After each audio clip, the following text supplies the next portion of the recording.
లోకేష్ అంటే పప్పు అంటారేమో కానీ లోకేష్ ఇతనేమో అమెరికాలో చదువుకున్నాడట, ఆయన లండన్లో చదువుకున్నాడట. ఇక్కడ మన వ్యక్తి ఉన్నారులే నిన్సార్జన్, అతను మరి ఎంత తెలుసుకున్నావు. నీకు చేతనైతే నువ్వు ఒక మగవారు అయితే ఇంకోటి కూడా పేలేరు, ఆయన సిగ్గుల్లా ఉండాలా. ఇంకొక వ్యక్తి అంటాడు అభివృద్ధి ఏంటని, రమ్మని బంచాత్ ఎవరైనా దమ్ముంటే దున్నపోతు కంటే దున్నపోతారు మీరు. ఈరోజు మీరు ఎవరైతే ఎత్తొచ్చారో అందరూ కట్టపుట్ట సర్దుకోవడమే. అంటే ఆ తల్లిదండ్రులు చదువే నేర్పారు తప్ప సంస్కారం మాత్రం వాళ్ళు ఎవరికి నేర్పలేదు. ఈరోజు ఆంధ్ర రాష్ట్రం విడిపోవడం కానీ మీ నాన్న విన్న కప్పుర్లు ఆడుతున్నావు, ఇక్కడ శుద్ధ కప్పుర్లు ఆడుతున్నావు, ఇక్కడ పిచ్చి పేలప్పుడు పేలుతున్నావు. ఈరోజు మా ఎంపీ గారిని వల్గర్గా మాట్లాడారు. అంటే ఇవన్నీ మీకు కళ్ళు లేని కపోదలు. మీరు పప్పుడు ఎక్కడ చదువుకున్నాడో తెలుసా? ఎక్కడ పర్సనల్గా మాట్లాడి ఈరోజు అగౌరవ పరిస్థితుల్లో మాత్రం మర్యాద ఉండదు.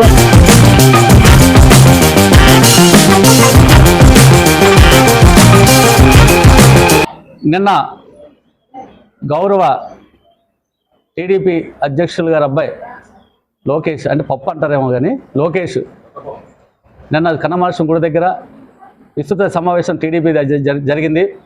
ఆ విస్తృత సమావేశంలో ఇక్కడ ఇన్ఛార్జ్ అయినటువంటి నాగార్జున గారు, పప్పు గారు నిన్న చీపురుపల్లి నియోజకవర్గంలో జిల్లా ఏటి అభివృద్ధి చెందింది, గౌరవ మంత్రులు బొత్స సత్యనారాయణ ఏం చేశారు, గౌరవ ముఖ్యమంత్రులు ఏం చేశారు, గౌరవ పార్లమెంట్ సభ్యులు ఏటి అభివృద్ధి చేశారు అనేసి చాలా ఘోరంగా వల్గర్గా, అంటే నోటంట మాట్లాడే విధంగా కాకుండా చాలా వల్గర్గా సంస్కారహీనంగా మాట్లాడడం జరిగింది. దయించి ఈ మీడియా ద్వారా పత్రికల ద్వారా వాళ్ళకి ఎప్పుడూ చెప్తున్నాం, గౌరవించి మాట్లాడేటప్పుడు ఆచి తూచి మాట్లాడడం నేర్చుకోవాలి. ఇతనేమో అమెరికాలో చదువుకున్నాడట, ఆయన లండన్లో చదువుకున్నాడట, ఆయనకి ఏ దేశంలో చదువుకున్నాడట.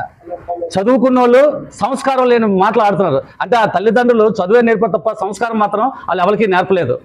ఈరోజు అభివృద్ధి విషయంలో చూసుకుంటే మీ నాన్నగారు 14 సంవత్సరాలు సీఎంగా చేసి ఆంధ్ర రాష్ట్రాన్ని మొత్తం దోచి పారేశారు. ఏకంగా 1000 కోట్లు సంపాదించుకున్నారు, సర్వనాశనం చేసి పారేశారు. ఈరోజు ఆంధ్ర రాష్ట్రం విడిపోవడం కానీ మీ నాన్న మెయిన్, మీ నాన్న వల్లే ఈరోజు ఆంధ్ర రాష్ట్రం విడిపోయింది. ఆ రోజు సాఫ్ట్వేర్ అని చెప్పేసి హైదరాబాద్ మొత్తం చుట్టలు పెట్టేసి డబ్బులు దోచుకొని మీ చౌదరి ఒక కమ్యూనిటీకి అప్పు చెప్పేసి సర్వనాశనం చేశారు. ఈరోజు ఆంధ్ర రాష్ట్రం విడిపోవడం కానీ మీ నాన్నగారు, ఈరోజు ఆంధ్ర రాష్ట్రం సర్వనాశనం చేసింది మీ నాన్నగారు. ఈరోజు అభివృద్ధి విషయంలో చూసుకుంటే ఈరోజు ప్రతి ఒక్కరు మాట్లాడుతున్నారు. గౌరవ మంత్రివర్యులు బొత్స సత్యనారాయణ గారు వచ్చిన తర్వాతే చీపురుపల్లి నియోజకవర్గం దిశ మార్చి ఈరోజు తెలంగాణ ఆంధ్ర రాష్ట్రాల్లో 294 నియోజకవర్గాల్లో మొట్టమొదటి నియోజకవర్గం 1వ స్థానం నిలబెట్టిన మహోన్నత వ్యక్తి బొత్స సత్యనారాయణ గారు. అది మీడియా ద్వారా చూపిస్తున్నాం. నువ్వు ఇన్న కప్పుర్లు ఆడుతున్నావు, ఇక్కడ శుద్ధ కప్పుర్లు ఆడుతున్నావు, ఇక్కడ పిచ్చి పేలప్పుడు పేలుతున్నావు. ఈరోజు కుప్ప నియోజకవర్గం రా, దమ్ముంటే నువ్వు రా, చీపురుపల్లి నియోజకవర్గానికి కుప్ప నియోజకవర్గానికి తెలుసుకున్నావు. నీకు చేతనైతే నువ్వు ఒక మగవారు అయితే, నీకు రాజకీయం తెలిసిన వ్యక్తులు అయితే ఈరోజు చీపురుపల్లి నియోజకవర్గం కుప్ప నియోజకవర్గం ఛాలెంజ్ చేసుకున్నాం. ఎవరు అభివృద్ధి చేశారు, ఏ విధంగా చేశారు. ఈరోజు కుప్ప నియోజకవర్గం 14 సంవత్సరాలు సీఎం చేసి తాగడానికి మంచి నీళ్ళు తెచ్చుకోలేకపోయావు, సాగుబడికి నీళ్ళు తెచ్చుకోలేకపోయావు, కప్పులు ఆడుతున్నావు. ఈరోజు చీపురుపల్లి నియోజకవర్గంలో తాగడానికి ఇంటింటి కుళాయిలు బంచారు 300 కోట్లతో ఈరోజు తాగడానికి మంచి నీళ్ళు పెట్టారు. సాగుబడి ఈరోజు తోటపల్లి ప్రాజెక్టు పెట్టి నీరు తేడం జరిగింది. ఇంకోటి కూడా పేలేరు, ఆయన సిగ్గుల్లా దుండాలా. ఈరోజు గ్యాస్ అవ్వదండి, రేట్లు పెంచేయడానికి సెంట్రల్ గవర్నమెంట్ అండి. మరి సెంట్రల్ గవర్నమెంట్తో నువ్వు ములాఖత్ అవుతున్నావు. గ్యాస్ పెంచారంటున్నావు, పెట్రోల్ పెంచారంటున్నారు, డీజిల్ పెంచారంటున్నావు. మరి ఏమాత్రం ఇజ్జిద్దాను కూడా ఏమాత్రం సంస్కారం కూడా నీకు లేదా? ఎవరు ఈ రేట్లు ఆంధ్ర రాష్ట్రం పెంచుతుందా, సెంట్రల్ గవర్నమెంట్ పెంచుతుందా? ఆ మాత్రం సంస్కారం లేకుండా మాట్లాడుతున్నట్టే ప్రజలు హర్షించుకుంటున్నారు. ఆ మాత్రం కూడా నీకు తెలియదా? రెండోది 90% తోటపిల్ల అన్నారు. ఇతను తెలుసో తెలియదో, రాజశేఖర రెడ్డి గారి టైంలో ఈరోజు బొత్స సత్యనారాయణ గారు మంత్రిగా ఉండేటప్పుడు ఈరోజు తోటపల్లి ప్రాజెక్ట్ 90% కంప్లీట్ చేస్తే ఆ రోజు మేము ఇతను మినిస్టర్గా ఒక మేడం గారు ఇక్కడ ఉంటే మీ నాన్నగారు ముఖ్యమంత్రిగా ఉంటే ఇక్కడికి వచ్చి తోటపల్లి ఓపెన్ చేసి నీరు ఇచ్చారు. ఆ రోజు చేసింది ఎవరు? బొత్స సత్యనారాయణ గారు. మీరేటి అభివృద్ధి చేసేలేదు. తప్పుడు మాట్లాడక నిజాయితీగా మాట్లాడాలి. మరి దీంతోపాటు ఈరోజు మా ఎంపీ గారిని వల్గర్గా మాట్లాడారు. ఆ రోజు చీపురుపల్లి రైల్వే స్టేషన్ అభివృద్ధి చేయాలండి మేము ఎన్నోసార్లు వెంట పెడితే ఆ రోజు ఎందుకు రైల్వే స్టేషన్ కానీ బ్రిడ్జి కానీ మీరు చేయలేపారు? అంటే మా ఎంపీని, మా మంత్రి గారిని, మా ముఖ్యమంత్రిని మీరు అంటారా దద్దమ్మలనే? మీరే పెద్ద దద్దమ్మలు. మీరు దున్నపోత మీద వర్షం వేసే గారు చేసిన దున్నపోత కంటే దున్నపోతారు మీరు. ఈరోజు గౌరవ ముఖ్యమంత్రి వర్యులు జగన్మోహన్ రెడ్డి అయిన తర్వాత, గౌరవ మంత్రివర్యులు బొత్స సత్యనారాయణ అయిన తర్వాత, గౌరవ పార్లమెంట్ సభ్యులు ఇక్కడ బెల్లాన చంద్రశేఖర్ అయిన తర్వాత చీపురుపల్లి బ్రిడ్జి విషయం చూసుకుంటే ఈరోజు నెల రోజుల్లో సెంట్రల్ గవర్నమెంట్ వాళ్ళు వచ్చి బ్రిడ్జి పనిచేయదంటే కరెక్ట్ 45 రోజుల్లో 14 కోట్ల రూపాయలు శాంక్షన్ చేసి గౌరవ పార్లమెంట్ సభ్యులు తేవడం జరిగింది. అది మీ అభివృద్ధి పనిచేయట్లేదా?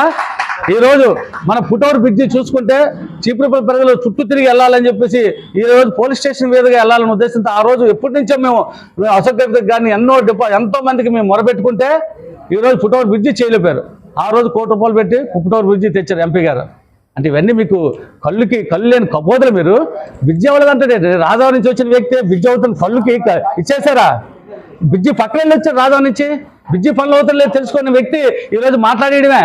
ఇంకొక వ్యక్తి అంటాడు అభివృద్ధి ఏంటని. రమ్మన్ బంచాత్ ఎవరైనా దమ్ముంటే మాకు నిజాయితీ ఉంది, ప్రజలకు మేలు చేసాం, ప్రతి పేదవారికి ఏ విధంగా చేయాలనేది ఇక్కడ చేయడం జరిగింది. రహదారులో మేమే చేసాం, హాస్పిటల్స్ మేమే చేసాం, ఈరోజు విద్యా సంస్థలో మేమే చేసాం, మంచినీళ్ళ మేమే ఇచ్చాం, మౌలిక సదుపాయం లేదు కావాలని గౌరవ మంత్రి బొత్స సత్యనారాయణ గారు చేశారు. ఈరోజు జగన్మోహన్ రెడ్డి గారు వచ్చిన తర్వాత మీరు ఆలోచించుకోవాల్సిన విషయం, ఈరోజు 83 సచివాలయాలు చీపురుపల్లి నియోజకవర్గంలో శ్వేతపత్రం అన్నారుగా, దమ్ముంట్రా చూపిస్తాం. 83 సచివాలయాలు 83 సచివాలయాలు కట్టాం, 83,000 రైతు భరోసా కేంద్రాలు కట్టాం, 83 వెల్నెస్ సెంటర్లు కట్టాం. అంటే ఇది అభివృద్ధి కదా? ఈరోజు తెలుసా పప్పుడు ఎక్కడ చదువుకున్నాడో తెలుసా? ఎక్కడ చదువుకున్నా ఒక ప్రైవేటు కాన్వెంట్లో వాళ్ళ బాబు ఒబ్బరు సొమ్ముతో చదివించి 1,000 కోట్లు దారిపోసి అలాంటి చదువుని పప్పుడు గాడి ఇక్కడ ఒక మన వ్యక్తి ఉన్నారు ఇన్ఛార్జ్ అయిన అతను మరి ఎంత ఉన్నా సంస్కారం లేదు. ఆ వ్యక్తి కానీ ఎక్కడైతే ప్రైవేట్ స్కూల్లో చదువుకున్నారో ఆ విద్యని ఈరోజు జగన్మోహన్ రెడ్డి గారు కొన్ని 1,000 కోట్లు ఖర్చు పెట్టి పేదవాడికి విద్యని ఈరోజు మీరు పుస్తకాలు చూడండి, ఈరోజు పేదవాడికి అలాంటి విద్యను ఇస్తున్నాడంటే అది జగన్మోహన్ రెడ్డి గొప్పతనం కదా?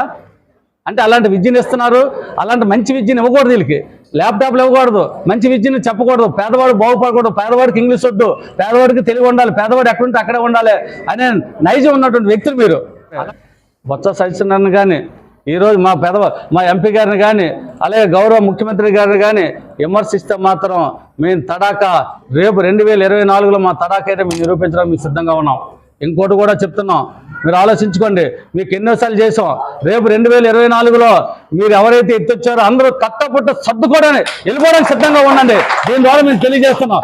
నిన్న ఈ చౌకవారి మాటలు మాత్రం ఈ విధంగానే కానీ రేపు కొన్ని వస్తే మా వైఎస్ఆర్ పార్టీ నాయకులు కానీ కార్యకర్తలు కానీ ప్రజలు కానీ మేము మాత్రం రేపు వెంట తగిలి చేస్తామని ఈ మీడియా ద్వారా మేము తెలియజేసుకుంటున్నాం.